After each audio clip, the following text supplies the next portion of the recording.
to talk about, to continue in a real sense some of the information that Dr. AArain has already given us, but to talk about Pakistan in reference to the information, the foundation that he laid there. Well, and besides having families by marriage in Pakistan, my family in America has always been involved in the defense of the United States. My older brother was a naval officer during the Vietnam War. My two nephews fought in Iraq, and I have a nephew, George, right now fighting in Afghanistan. And I feel it is our duty as Americans, in remembrance of the blood that's been shed and the lives that are being risked, we have to learn from the lessons of history that Dr. AArain was referring to.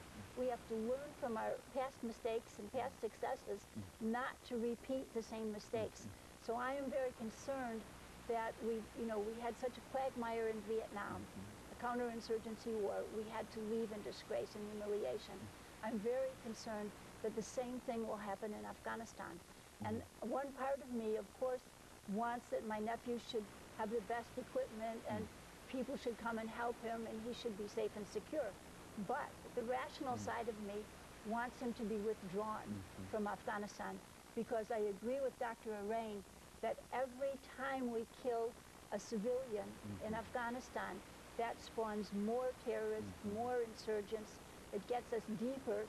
It makes people hate us more. And in terms of Pakistan, I'm also very concerned about the drones that we're sending into Pakistan, the incursions that we're making over the Pakistan border. Every time we kill a Pakistani, he has brothers, he has sons, he has nephews, he has family, neighbors, community that then feel honor-bound to fight in his honor. So we create many more enemies than we eliminate. And that's my number one concern. I think it would be a terrible mistake for President Obama to send more troops into Afghanistan. And I also think it would be a terrible mistake to use more drones, more cruise missiles, more incursions into Pakistan and create more enemies than we have already. Dr. AArain, do you see perhaps another kind of policy that would lead to perhaps assist in education, humanitarian needs, and etc. in a place like Afghanistan? As well as in Pakistan. Both of them will, yeah, but they're both the same. Yeah, both of them will welcome non-military aid to build up their infrastructure, schools, and employment places.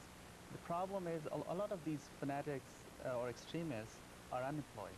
There is poverty in that region. That's why they get recruited by Taliban.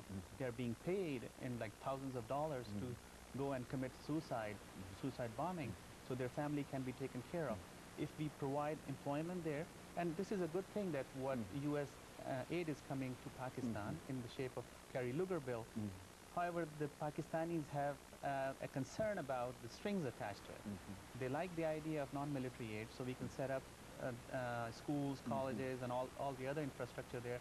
But there are certain conditions which Pakistanis are in uproar because they want the Pakistani army to move the army from the eastern border with India toward the western border. Also, they would allow, they want us to allow drone attacks wherever U.S. wants. That is an encroachment on our sovereignty. And the other thing is that they want certain cities to be targeted, like Quetta and Muridke. These are the areas where allegedly there are some camps. But I think there is lack of trust between U.S. and Pakistan army, as well as the rulers. They should build trust, and they should empower Pakistanis and Pakistan army to take action against these camps. But above all, I think you're simply saying what she has already said, is that we don't need to send any more troops there, because it would only create the worst